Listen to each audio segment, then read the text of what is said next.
I can't stand any of you dumb fucks in this goddamn chat. Oh my fucking God, I hate the left.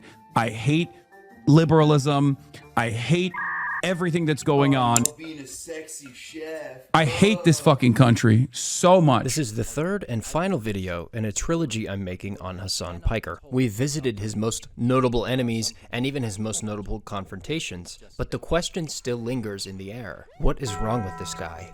As I was watching this clip of Hasan's self-loathing, I hate everything. I hate everything. I hate everything. I hate everything so much. Suddenly, it struck me like a bolt of lightning. I know exactly what's wrong with this guy. Let me show you. Every single day of the goddamn week, I hate my life. I hate fucking streaming. I hate socialism. I hate every single fucking person. All right. Well said, Hasan. Thank you.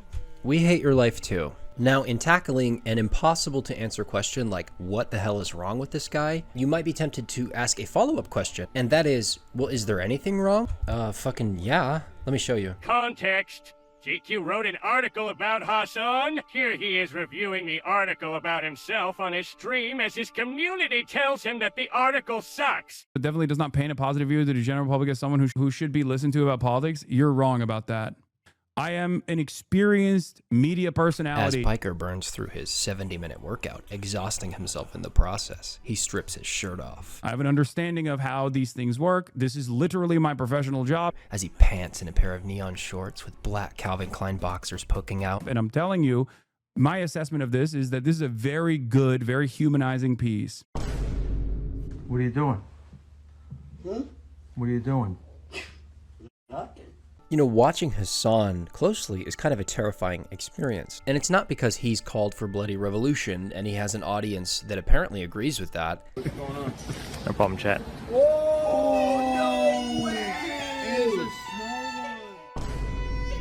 That's not the scary part. The scary part is that Hasan became the guy none of us want to be. He's the opposite of down to earth. But he doesn't seem to know that about himself. How is it possible that someone is this way and doesn't know what is wrong with Hasan? More annoying to me than fucking first generation, second generation, third generation Asian motherfuckers who are dogs to white people. You are literally barking for white people. Shut the fuck up. But to explain what I mean, I need to take you somewhere.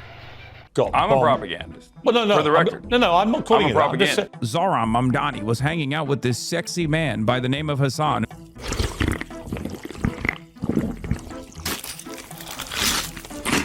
What the fuck do you do, bro? You're evil. You said America deserved 9/11. You're a fucking terrorist. You are a terrorist, bro. When you end the stream, you hate America. Leave the country. Nobody likes you anyway. As Vietnamese refugee, we have endured suffering under the communist regime, and we believe that... Okay, fuck you, dude. I mean, seriously. Fuck you, old lady. Shut the fuck up, you stupid fucking idiotic old lady with your stupid fucking gamer headset. What if I should fall right through the center of...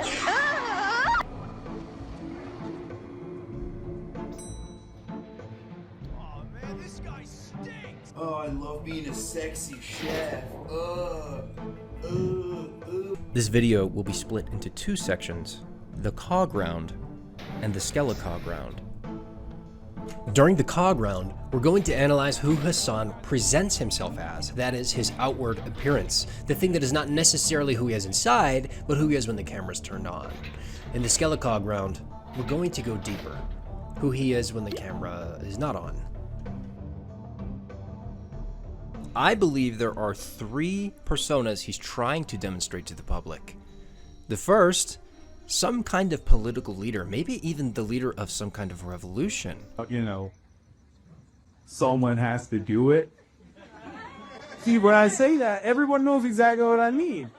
That which is, I think that shows that there's a lot of anger, a lot of resentment, and untapped potential, untapped revolutionary potential, as a matter of fact. What was it in particular that someone has to do, Hasan? The second thing he seems to think of himself as is a sex icon. Let me just take a look at his merch website. Me, myself, me, I, myself. I had never seen his merch shop before, and it made me laugh out loud. Like, it's almost like a self-parody. This is exactly how I figured he would do it, and this is his actual merch website. It's kind of a hard point to explain because there's nothing wrong with modeling your own clothing. Lots of YouTubers do that. The best way I can put it is like he's pulling a Hasan. He's pulling a Hasan by doing it this way. Comparison's sake, I pulled up teddyfresh.com. One might call it a competitor to Hasan's merchandise shop. But you see there's a variety of models here. Even PewDiePie's ridiculousness up at the top here, once you investigate further, it's like no one's modeling the clothes, it's just a hanger. Found it to be quite representative of the person I understand Hasan to be. Hasan will not pass up the opportunity to model his physical features. In fact, he will go out of his way to create opportunities. This is a habit he has where he'll strip off some outer covering to reveal underneath a tank top. What you're seeing here is a classic Hasan technique. We've got the tank top on, but we've got an outer shirt over it so it doesn't look too pompous, but it's still pretty easy to take off if you need to flex on some kitties. I wonder how long he'll be wearing it. I'm gonna take my shirt off. Oh, that was fast. He has a couple of these tactics he used that offer him a general deniability, like, no, I just happen to be wearing a tank top. I had a shirt on over it, bro. I'm not showing off.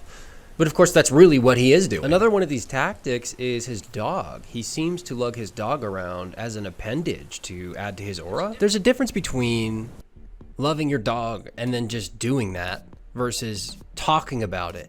For example, Moist Critical here, as far as I can tell, does not have his nipples out, but watching Moist Critical interact with his dogs feels different. Obviously, he's not showing off. There's no show. I have never seen a photo of Hasan with his dog where it feels like it's even about the dog at all. It feels like it's about Hasan. I love my cat. I have 100 pictures where it's just about the cat. I'm not stuffing my face in it, much less my nipples, right?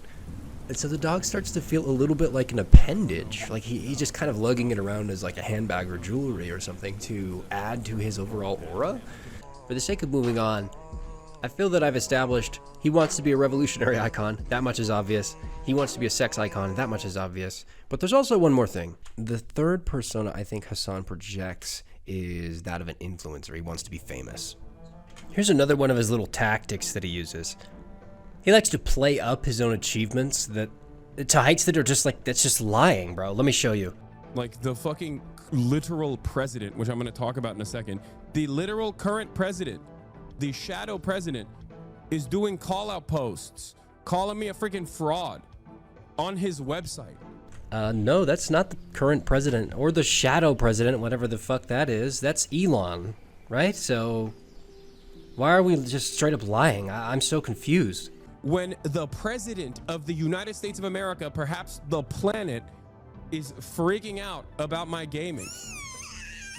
This is a quite unfortunate fit that they put me in, which I think they did. But from the Jungian perspective, he could have picked anything to be obsessed by. I mean, why is it that sex icon is the one he is acting upon? It could just as easily have been he wants to be one of those backwoodser guys that takes a bath in like a hollowed out log. He could just as easily have chosen a life of playing basketball or smoking out of a pipe. There's that YouTuber that likes to smoke cigarettes. But for some reason he picked this life. He picked this life. So the suggestion could be that there is something about being a revolutionary leader or about being a sex icon that affects him in particular. It's almost like a psychological pressure point for him. I'm gonna put Subway Surfer on the screen because we're gonna get a little philosophical here. And I need to know that you can handle it with enough stimulus.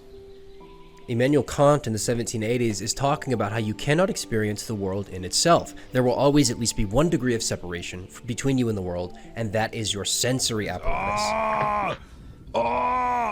So I think I'm interacting with this table before me, but the only thing I'm really interacting with is the stimulus my brain is giving me.